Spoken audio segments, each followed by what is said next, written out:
Assalamualaikum warahmatullahi wabarakatuh. Anak-anak, mari kita belajar bahasa Indonesia bersama-sama. Sebelum kita masuk ke dalam pembelajaran, Ibu akan menyampaikan tujuan pembelajaran hari ini. Setelah mengikuti pembelajaran hari ini, peserta didik diharapkan dapat yang pertama, memahami pengertian teks aural.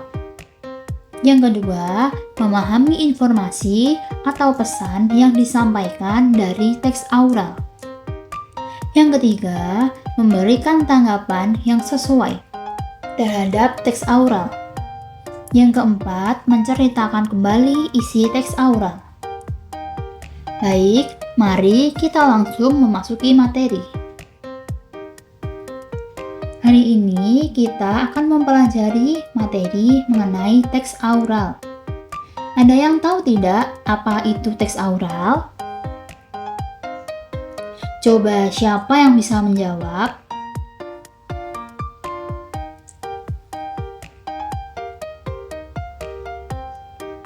Jadi, teks aural adalah teks yang disampaikan melalui media pendengaran seperti rekaman suara, pembacaan teks, atau video yang berisi informasi atau cerita tertentu. Contoh teks aural yang sering kita dengarkan adalah dongeng, ceramah, pengumuman, atau berita di radio. Nah, sekarang Ibu akan membacakan sebuah cerita dongeng berjudul Si Semut dan Merpati. Simak baik-baik ya, karena setelah ini Ibu akan meminta untuk menceritakan kembali isi cerita dengan bahasa kalian sendiri.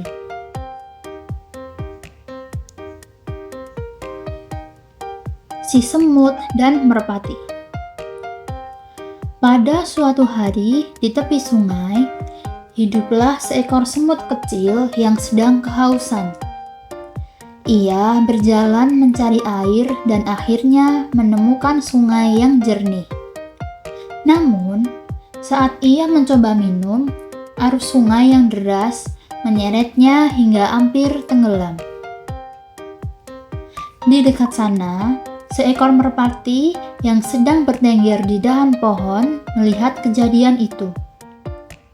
Merpati merasa kasihan dan ingin menolong si semut. Dengan cepat, ia menjatuhkan sehelai daun ke sungai. Semut pun segera naik ke atas daun dan selamat dari arus sungai. Ia sangat berterima kasih kepada merpati atas pertolongannya. Beberapa hari kemudian, ketika merpati sedang bertengger di dahan, datanglah seorang pemburu yang ingin menangkapnya. Pemburu itu mengangkat panahnya dan bersiap untuk menembak.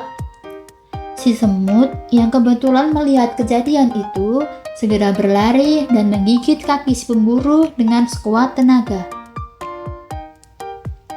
Pemburu terkejut dan panahnya pun meleset, sehingga merpati bisa terbang dan menyelamatkan diri. Setelah kejadian itu, merpati terbang mendekati si semut dan berkata, "Terima kasih semut kecil, kau telah menyelamatkan nyawaku."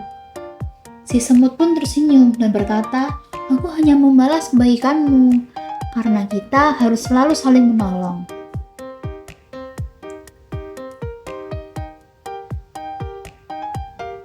Nah, sekarang mari kita bahas isi cerita tadi.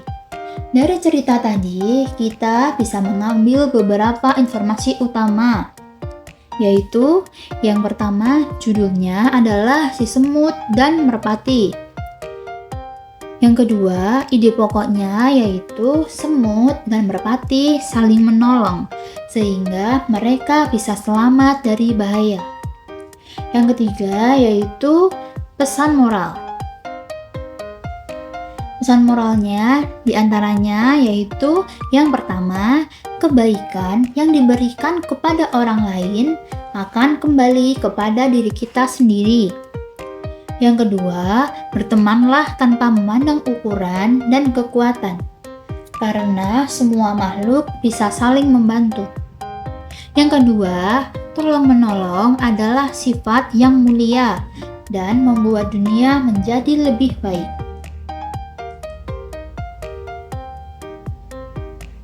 Sekarang, Ibu ingin mendengar pendapat kalian. Bagaimana perasaan kalian setelah mendengarkan cerita ini?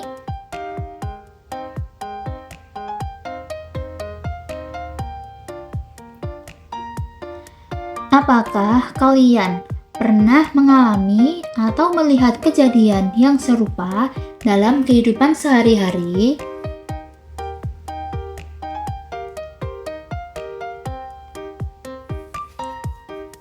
Menurut kalian, bagaimana cara kita menerapkan sikap tolong-menolong dalam kehidupan sehari-hari?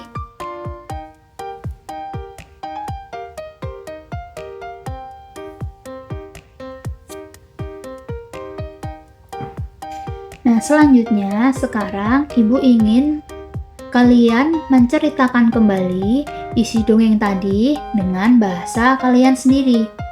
Kalian bisa menulisnya dalam bentuk ringkasan atau menceritakannya secara lisan.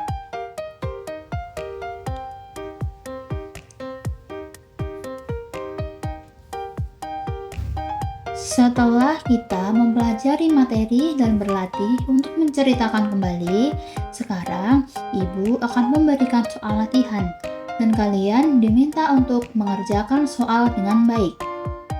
Tulislah soal-soal latihannya. Soal yang pertama, apakah pengertian dari teks aural? Yang kedua, dengarkan teks yang dibacakan oleh guru. Dongeng dengan judul Kelinci dan Kura-kura. Di sebuah hutan, hiduplah seekor kelinci yang sombong dan seekor kura-kura yang sabar. Kelinci selalu mengejek kura-kura karena jalannya lambat. Suatu hari, kelinci berkata, "Kura-kura, kau ini terlalu lambat. Aku bisa berlari ke ujung hutan dengan sekejap. Berani bertanding denganku?" Kura-kura tersenyum dan menerima tantangan itu. Seluruh hewan di hutan berkumpul untuk menyaksikan perlombaan. Mereka menetapkan garis start dan finish, lalu perlombaan pun dimulai. Begitu perlombaan dimulai, kelinci langsung berlari dengan cepat, meninggalkan kura-kura jauh di belakang. Melihat kura-kura masih jauh, kelinci tertawa dan berpikir, "Aku pasti menang. Lebih baik aku beristirahat sebentar." Ia pun tidur di bawah pohon. Sementara itu, kura-kura berjalan pelan tapi tidak pernah berhenti. Ia terus maju dengan sabar, langkah demi langkah.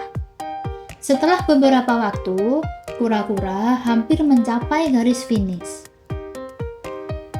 Ketika kelinci terbangun, ia melihat kura-kura sudah hampir sampai di garis akhir. Dengan panik, ia berlari sekencang mungkin, tetapi sudah terlambat. Kura-kura sudah mencapai garis finish terlebih dahulu dan memenangkan perlombaan.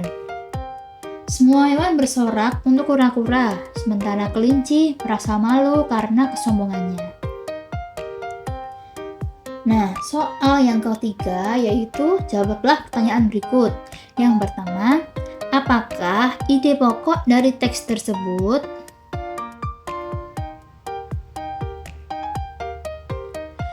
Yang kedua, apa saja pesan yang dapat diambil dari teks yang telah dibacakan?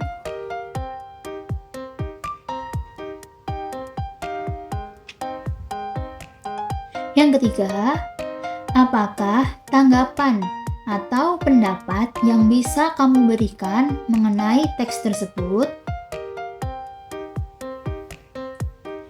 Nah, soal yang keempat, ceritakan kembali isi dari teks yang telah dibacakan.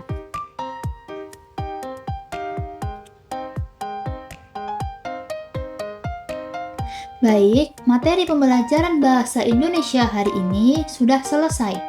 Ibu harap kalian bisa memahami apa itu teks aural dan bagaimana cara mengambil informasi dari teks yang didengar.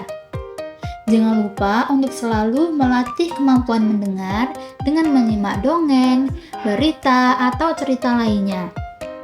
Cukup sekian video pembelajaran kali ini. Semoga bermanfaat. Wassalamualaikum warahmatullahi wabarakatuh.